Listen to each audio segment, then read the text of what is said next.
의성 산불이 좀 가장 큰 문제로 대두가 되고 있는데요. 말씀하신 것처럼 이제 안동과 청성 그리고 이제 영덕까지 지금 확대가 되고 있습니다. 이제 해당 의성 산불 같은 경우에 지금 약간 바람의 방향이 좀 바뀌었거든요. 어제까지만 해도 이제 서풍 중심으로 해서 의성에서 보면 이제 동쪽으로 동진하는 형태로 산불이 확산이 되고 있었다가요.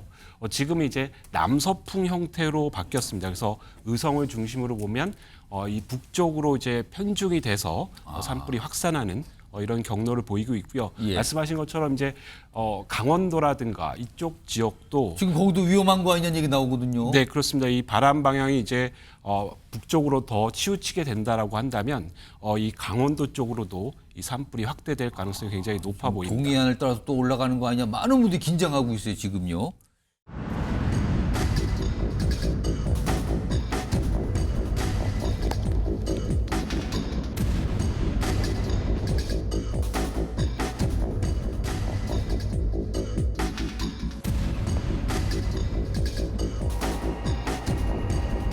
지금 이 모습 보니까 어떠신지. 참담하죠. 참담하죠.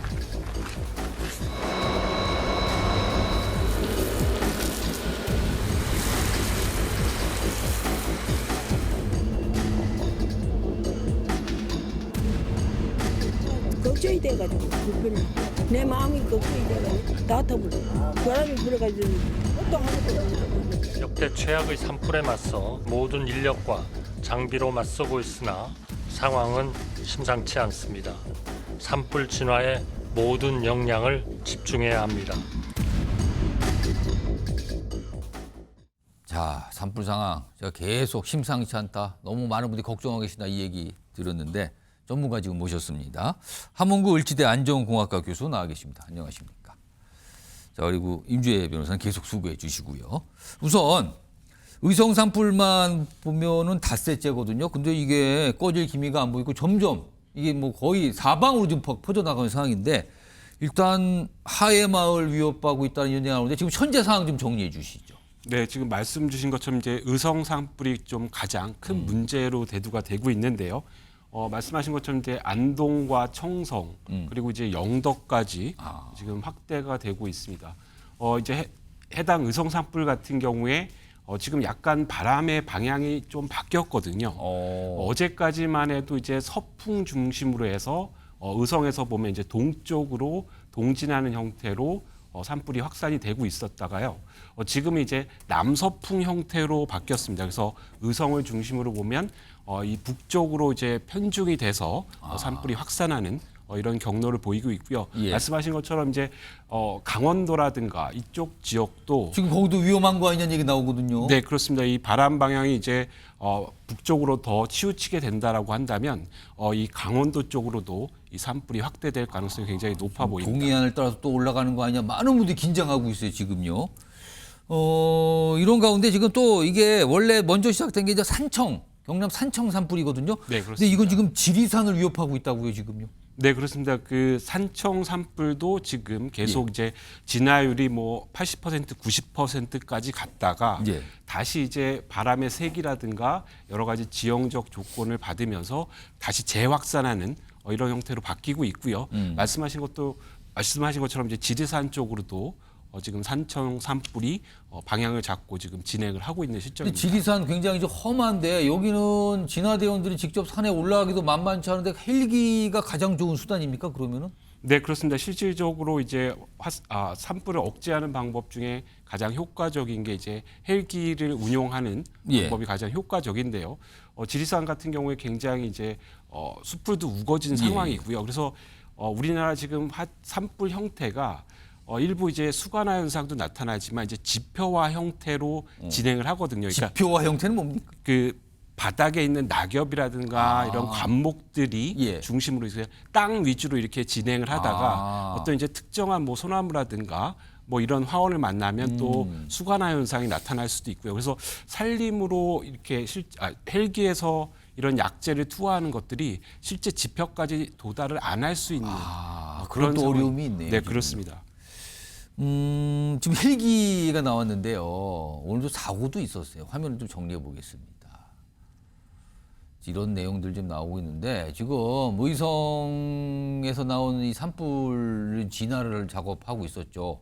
원래는 이제 강원도 인제 소속 헬기인데 이게 임차가 된 거라 그러는데 이게 추락을 했습니다. 그래서 조종사 한 분께서 사망하는 또 비극이 발생을 했는데 헬기 투입해서 이 진화 작업을 하는 어떤 기상 조건 같은 게 좀 있습니까? 이럴 땐 위험해서 오늘 분명히 무슨 여러 가지 이유가 있었을 거예요. 이거 어떻게 좀 봐야 되는 겁니까? 네, 지금 이제 헬기 운용 지금 말씀하신 것처럼 이제 강원도 인제 소속의 약 40년 가량 굉장히 베테랑 조종사이신 걸로 이렇게 알려지고 있는데요. 예. 보통 이제 헬기 운영은 이제 바람의 영향, 뭐 강풍 상황이라든가 그리고 이제 화재로 인한 연기 뭐 이런 것들에 의해서 다소 제한을 받을 수 있는데요. 지금 당시 상황은 이 전신주 뭐 자세한 조사를 해봐야 되겠지만 이제 전신주의 전선이 엉키면서 추락을 하게 된 게 아니냐 이렇게 지금 보여지고 있는데요. 예. 그 베테랑 조종사인 만큼 그런 부분들을 이제 충분히 고려하셨을 텐데요. 그러게요.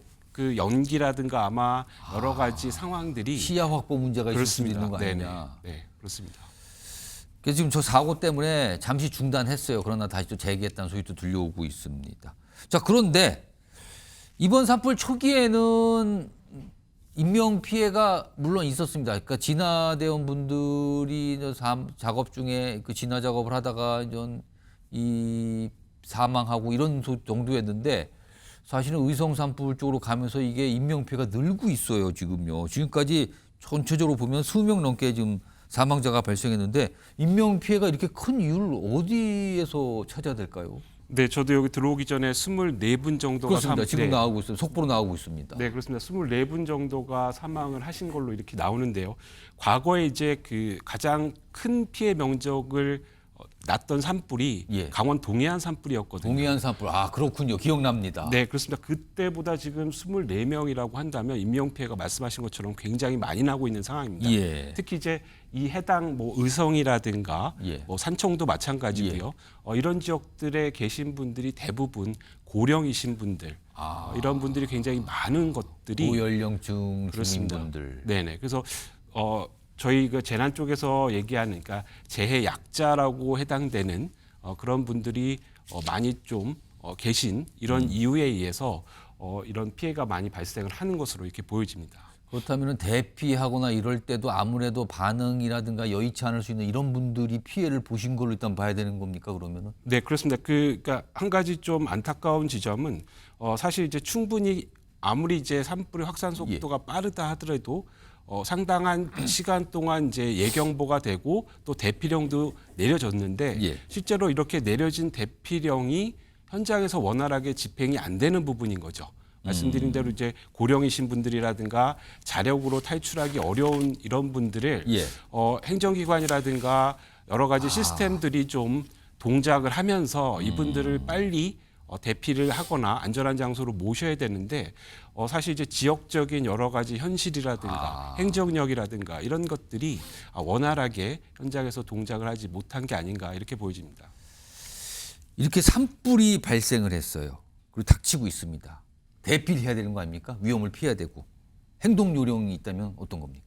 뭐 그 여러 가지 뭐 천편일률적으로 말씀드릴 부분이 있지만 뭐 예. 결국은 이제 화염으로부터 멀리 떨어지셔야 되는 부분이 하나가 있겠고요. 근데 지금 이제 어떤 분들은 뭐 자동차를 타야 된다, 그렇지 말아야 된다, 뭐 이런 논의가 있는데 만약에 그 자동차로 이동이 가능한 조건이라고 한다면 예. 가장 빨리 이동할 수 있는 그리고 연기로부터 상당 부분 보호를 받을 수 있는 자동차를 이용을 하시는 것이 중요하겠고요.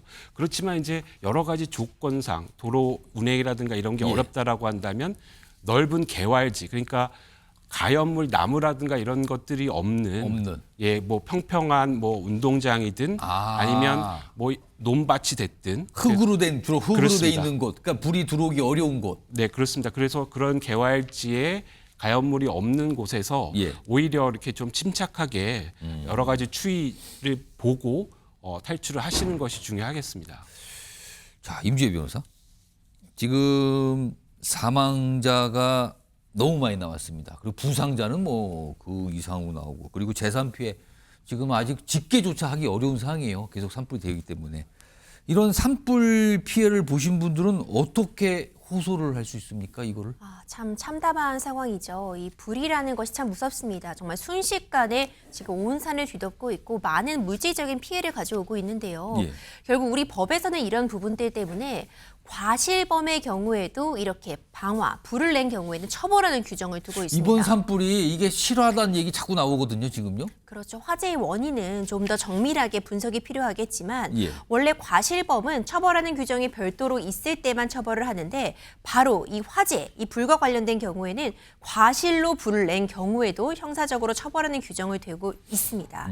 과실로 불을 내도 산림보호법에 따라서 3년 이하의 징역이나 3천만 원 이하의 벌금에 처해질 수 있고요. 실제로 고의로 불을 내서 큰 피해를 입힌 경우에는 10년이 넘는 징역형이 선고된 사례도 있습니다. 과실의 경우라고 해도 뭐 집행유예형이나 벌금형이 나올 수 있고 결국 물질적인 손해 부분도 배상을 해야 되는 상황입니다.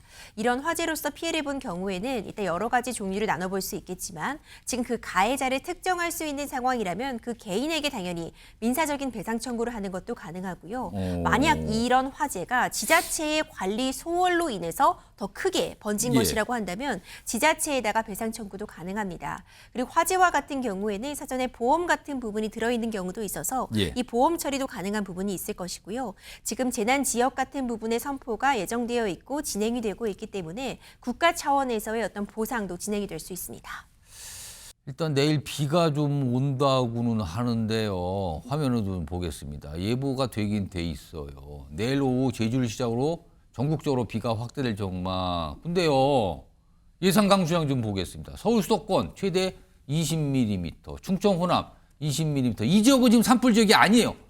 지금 경남, 경북 보면은 특히 경북 5mm 안팎으로 예상이 되고 있습니다. 한무구 교수님, 저 정도 강수량 산불, 글쎄 이거 어떻게 봐야 됩니까? 그 5mm라는 게 굉장히 적은 강수량이거든요. 저도 지금 굉장히 좀 이 지점이 우려가 되는 부분인데요. 아니, 수도권은 20mm인데 왜 또 하필 저기는 5mm입니까 지금? 네, 그렇습니다. 지금 그 정도라고 한다면 어떤 그 뭐 주불이라든가 산불에 큰 예. 영향은 없을 겁니다. 근데 이제 다만 이게 광역적으로 그래도 내리는 비기 때문에 예. 이 확산 속도는 급격하게 줄어들 거거든요. 전국적으로 약간 물기가 생긴다는 거죠. 네, 그렇습니다. 그 지금 경북 지방에서도 어느 정도의 그러니까 비화가 된다거나 뭐 이래서 갑자기 확산되는 이런 것들은 이제 확실히 줄어들 그러니까 거고요. 비와는 이제 이 불씨가 막 날아다니는 현상을 말씀하는 그것 때문에 지금 피해가 더 산불이 너무 빨리 퍼진다고 얘기가 나오는데 네, 그거는 그렇습니다. 최소한 막을 수 있는 거 아니냐? 네, 그렇습니다. 그래서 어느 정도의 어떤 그 주불을 잡고 진압할 수 있는 예. 어떤 그런 좀 레버리지로서 활용은 충분히 가능할 것 같습니다.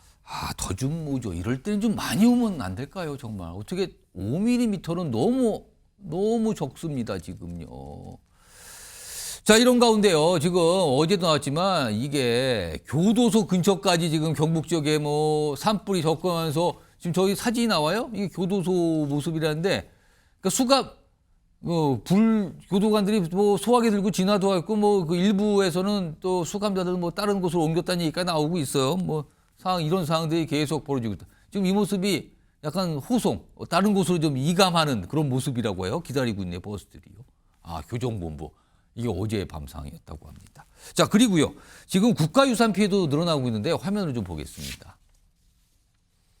여기 보시면요. 지금 안동 하회마을 좀 위협받고 있어요. 지금 너무 가까이 와 있습니다. 그리고 고운사 불에 탔습니다.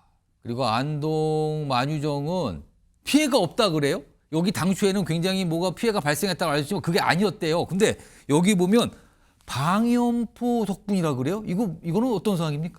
네, 방염포라고 하는 건 말 그대로 이제 천인데요. 그러니까 방염 성능을 갖고 있는 이런 그 천이라고 할 수가 있겠습니다. 그래서 뭐 1000도라든가 그래서 예. 뭐 500에서 700도까지는 상당히 사진에 지금 나가는 게 저런 모습이네요, 지금. 네, 그렇습니다. 상당히 오랜 시간을 좀 그 화재를 막을 수 있는 그런 시설인데요.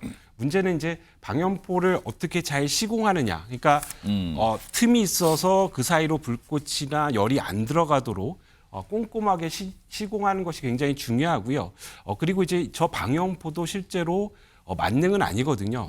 제가 봤을 때는 아마 근처까지 충분한 어떤 열기가 오지 않았던 그런 상황이 아니었나 이렇게 보여집니다. 천만 다행입니다. 피해가 있지만 저렇게 구했다는 거 이건 정말 다행인 것 같습니다.